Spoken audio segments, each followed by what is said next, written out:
இந்த நபியை இறுதி நாள் வரை அறிமுகம் செய்ய வேண்டும் என்பதற்காக முதலாக உர்வத் இப்னு ஸுபைர் ரலியல்லாஹு அன்ஹுமா, அல்லாஹ் அவர்களை பொருந்திக் கொள்வானாக, முதலாக நபி அவர்களை பற்றி எழுதினார்கள். அஸ்ஸியர் வல் மகாசி, நபியுடைய சகலவிதமான வாழ்வின் பகுதிகளையும் அறிமுகம் செய்வதற்கு ஒரு துறை அல்ல, பல்வேறு துறைகள். உலமாக்கள் எழுதுகிறார்கள், கிட்டத்தட்ட உத்தியோகபூர்வமான 6 துறைகளை உருவாக்கினார்கள். எல்லா துறைகளுடைய நோக்கமும் நபி அவர்களை இறுதி நாள் வரை அறிமுகப்படுத்த வேண்டும். உர்வத் இப்னு ஸுபைர் ரலியல்லாஹு அன்ஹு ஹிஜ்ரி 92 அல்லது 93 மரணித்தார்கள். முதலாக அஸ்ஸியர் வல் மகாசி என்ற ஒரு துறையில் வித்திட்டவர்கள் இவர்கள்தான். இதன் பிறகு இவருடைய மாணவர் அபான் இப்னு உஸ்மான், அதன் பிறகு அவருடைய மாணவர் முஹம்மத் இப்னு ஷிஹாப் அஸ்-ஸுஹ்ரி ரஹிமஹுல்லாஹ், அதன் பிறகு வஹப் இப்னு முனப்பிஹ், அதன் பிறகு மூஸா இப்னு உக்பா, அதன் பிறகு முஹம்மது இப்னு இஸ்ஹாக் ரஹிமஹுல்லாஹும் ஜமீஅன். 151வது ஆண்டு இந்த முஹம்மது இப்னு இஸ்ஹாக் ரஹிமஹுல்லாஹ் மரணிக்கிறார்கள். ஆசிரியர்கள், மாணவர்கள் எல்லோரும் சேர்ந்து அஸ்ஸியர் வல் மகாசி, நபியுடைய யுத்த காலங்களை மட்டும் அறிமுகம் செய்கின்ற ஒரு துறை. இமாம் புகாரி அவர்கள் தன்னுடைய சஹீஹுல் புகாரிக்கு நீண்ட ஒரு பெயரை வைக்கிறார்கள். அல் ஜாமிஉ ஸஹீஹ், அல் முக்தஸர், அல் முஸ்னத், அல் முக்தஸர் மின் உமூரி ரசூலில்லாஹ் ஸல்லல்லாஹு அலைஹி வஸல்லம் வ சுனனிஹி வ அய்யாமி. இதுதான் அவருடைய முழு பெயர். நபியுடைய சகல விடயங்களையும் அதில் கொண்டு வருகிறார். இதில் பிரதானமாக அவர் குறிப்பிடும் ஒரு வார்த்தை தான் வ அய்யாமி. ரசூலுல்லாஹுடைய யுத்த காலங்களை பற்றி பேசுவது அவருடைய முக்கிய ஒரு நோக்கம். என்ன காரணம் என்றால், நபியுடைய யுத்த காலங்கள் என்பது தனியான ஒரு துறையாக அந்த காலத்தில் வளர்ச்சி கண்டிருந்தது. இரண்டாவதாக, இந்த நபியுடைய மகாசி மாத்திரமல்ல, அவருடைய பிறப்பு முதல் இறப்பு வரையான சகல சம்பவங்களையும் அடுத்த தலைமுறைக்கு பாதுகாத்து கொடுக்க வேண்டும். இதனால் அஸ்ஸீரா அன்-நபவிய்யா என்ற இன்னும் ஒரு துறையை உருவாக்கினார்கள். பலவிதமான புத்தகங்களை, கிதாபுகளை எங்களுடைய சலவுகள் இந்த நபியை பாதுகாக்க வேண்டும். இந்த நபியுடைய பிறப்பு முதல் இறப்பு வரை அத்தனையையும் பாதுகாக்க வேண்டும் என்பதற்காக அடுத்த ஒரு துறையை உருவாக்கினார்கள், அஸ்ஸீரா அன்-நபவிய்யா.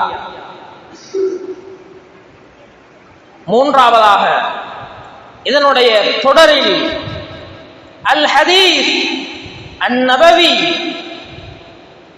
இதுதான் தாய் துறை என்று சொல்வார்கள்.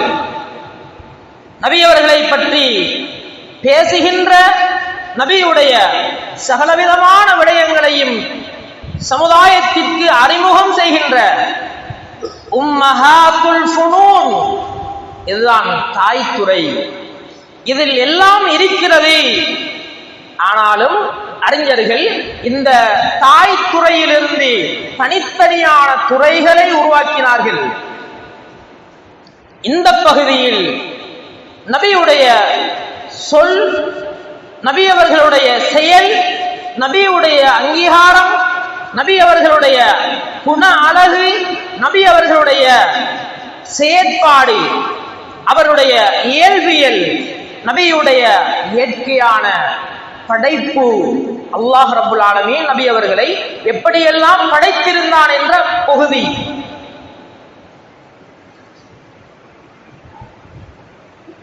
நாலாவதாக எங்களுடைய சலபுகள் தலாயிலுன் நுபுவா என்ற ஒரு துறையை உருவாக்குகிறார்கள். நபி உயிரோடு இருந்த காலத்தில் மட்டுமல்ல, இதற்கு பிறகு யாரு வந்தாலும் இவர் ஒரு நபிதான் என்பதை ஏற்றுக்கொள்ள வேண்டும். நபி அவர்களுடைய மரணத்தோடு அவர் நபி என்ற விடயம் முடிவது கிடையாது. கியாமத்து நாள் வரும் வரை நபியை ஏற்றுக்கொள்ள வேண்டும் என்ற விடயத்தின் கருப்பொருளை மையப்படுத்தி ஒரு துறையை உருவாக்குகிறார்கள். நபி அவர்களுக்கு ஒரு கல் வந்து சலாம் சொன்னது. நபி அவர்கள் சந்திரனை பிளந்து காட்டினார்கள். கியாமத்தினால் வரும் வரை நடக்கப் போகும் நிகழ்வுகளை நபி அவர்கள் சொல்லி இருக்கிறார்கள் என்பது போன்ற இது ஒரு மனிதரால் இயலாத காரியம், ஒரு நபியால் மட்டும்தான் முடியுமான காரியம் என்ற ஆதாரங்களை மையப்படுத்தி தனியான ஒரு துறையை எங்களுடைய சலபுகள் நபி அவர்களை எதிர்காலத்தில் பாதுகாப்பதற்காக உருவாக்கினார்கள். ஐந்தாவதாக ஹசாயிசுன் நுபுவத் என்ற ஒரு துறை. நபி அவர்களை பின்பற்ற வேண்டும் என்றுதான் அல்லாஹ் அவர்களை அனுப்பியிருக்கிறான். எல்லா தலைப்புகளிலும் சமுதாயம் பின்பற்றிவிடக் கூடாது. நபி அவர்களுக்கு மட்டுமான தனிச்சிறப்புகளை, சிறப்பு கட்டளைகளை அல்லாஹ் ரப்புல் ஆலமீன் கொடுத்திருக்கிறான். இதை அறிந்து அதில் நாங்கள் நபியை கண்ணியமாக பார்க்க வேண்டும், பின்பற்றிவிடக் கூடாது என்பதற்காக கியாமத்தினால் வரும் வரை அந்த துறையை பாதுகாத்து ஹசாயிசுன் நுபுவத் என்ற தலைப்பில் ஆழமான நபியை பற்றிய, நபியை பாதுகாப்பதற்கான ஏற்பாடுகளை செய்தார்கள். நபி அவர்கள் ஒரே நேரம் 4க்கு மேற்பட்ட மனைவிமார்களை வைத்துக் கொள்ளலாம். நபி அவர்கள் சஃபாயா என்று சொல்கின்ற சொத்துக்களை எடுத்துக் கொள்ளலாம். நபி அவர்கள் விசால் என்று சொல்கின்ற ஒரு நோன்பை பிடிக்கலாம். இப்படியாக நபி அவர்களுக்கு மட்டுமான விடயங்களை ஹசாயிசுன் நுபுவத் என்ற தலைப்பில் பாதுகாத்திருக்கிறார்கள். இந்த தொனியில் அல்லாஹ்வுடைய தூதர் முஹம்மது ஸல்லல்லாஹு அலைஹி வஸல்லம் அவர்கள் ஷமாயில் என்ற பகுதியை இந்த சமுதாயத்திற்கு பாதுகாத்து கொடுப்பதற்காக ஹிஜ்ரி 2வது நூற்றாண்டினுடைய ஆரம்பத்திலிருந்து அறிஞர்கள் பாடுபடுகிறார்கள். ஆனாலும் உத்தியோகபூர்வமான ஒரு ஃபன்னாக ஷமாயில் என்பது ஒரு துறையாக 3வது ஆண்டிலிருந்துதான், ஹிஜ்ரி 3வது ஆண்டிலிருந்து 3வது நூற்றாண்டிலிருந்துதான் கணக்கெடுக்கப்படுகிறது. இமாம் அபுல் புக்தரி அவர்கள் ஹிஜ்ரி 200 மரணித்தார்கள். சிஃபத்துன் நபி ஸல்லல்லாஹு அலைஹி வஸல்லம் என்ற தலைப்பில் ஒரு கிதாபை எழுதினார்கள். இதே தோரணையில் சிஃபத்துன் நபி ஸல்லல்லாஹு அலைஹி வஸல்லம் என்ற தலைப்பில் அபுல் ஹசன் அல் மதாயி ரஹிமஹுல்லாஹ் இன்னும் ஒரு புத்தகத்தை எழுதுகிறார்கள். இதே தோரணையில் இமாம் அல் அஸ்பஹானி ரஹிமஹுல்லாஹ் அவர்கள் சிஃபத்து அக்லாகி ரசூலில்லாஹ் ஸல்லல்லாஹு அலைஹி வஸல்லம் என்ற இன்னும் ஒரு புத்தகத்தை எழுதுகிறார்கள்.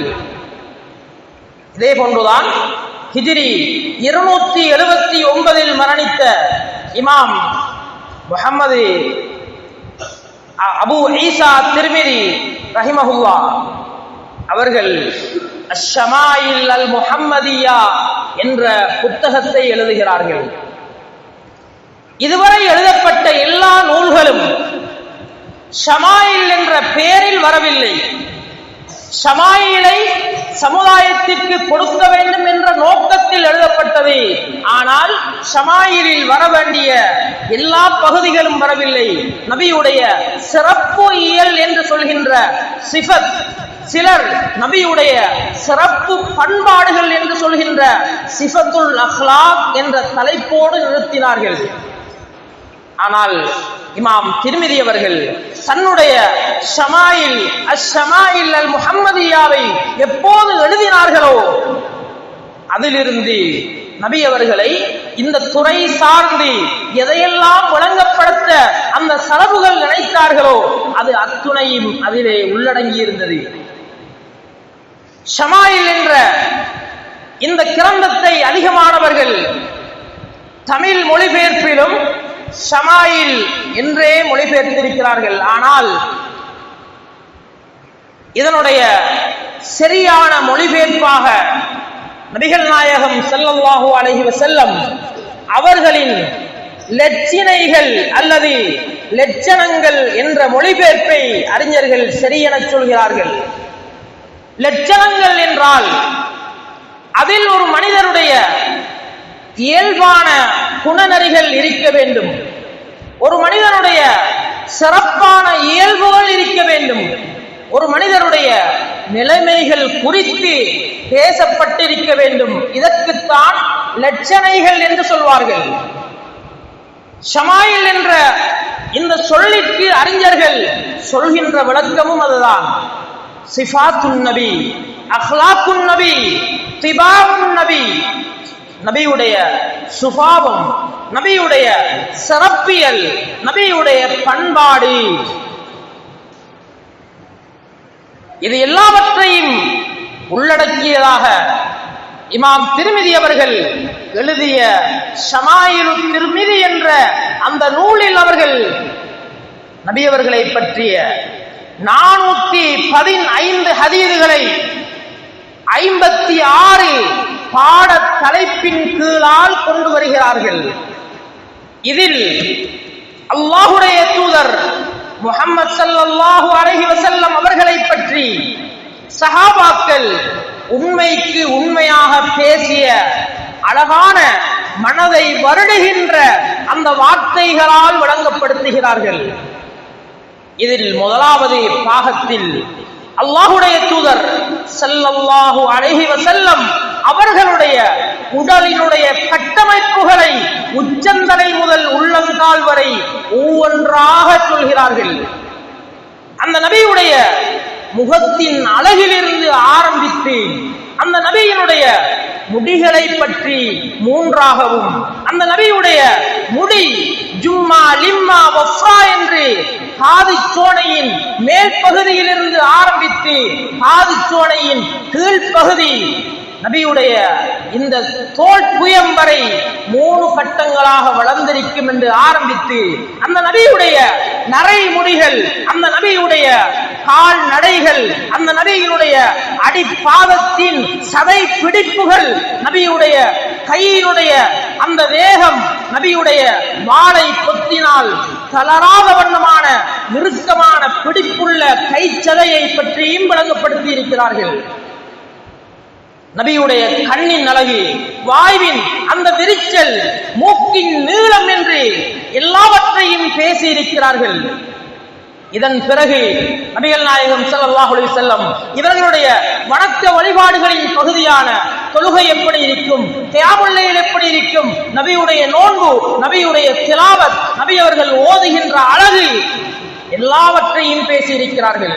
இந்த நபியுடைய இயற்கையான குணம் எப்படி இருந்தது, நபியுடைய நீளம் எவ்வாறு இருந்தது, நபியுடைய பயன்பாட்டு பொருள்களான வாள்கள், நபியுடைய மிக்பர் தலைக்கவசம், நபியுடைய உடல் கவசம் என்று எத்தனை பாவித்தார்கள், அது ஒவ்வொன்றையும் எப்போது பாவித்தார்கள், அந்த நபியுடைய பாத்திரங்கள் என்ன, எல்லாவற்றையும் பேசினார்கள். நபியுடைய இயற்கையான பேச்சு கவிதை நடை கொண்டது. நபியுடைய இரவு நேர பேச்சு எப்படி இருக்கும், நபியுடைய குடும்ப வாழ்வு எப்படி இருக்கும் என்ற எல்லாவற்றையும் பேசுகிறார்கள். இறுதியாக இமாம் திர்மிதி அவர்கள் நபியை கனவில் காண்பது என்ற தலைப்போடு முடிக்கிறார்கள். அறிஞர்கள் சொல்கிறார்கள்,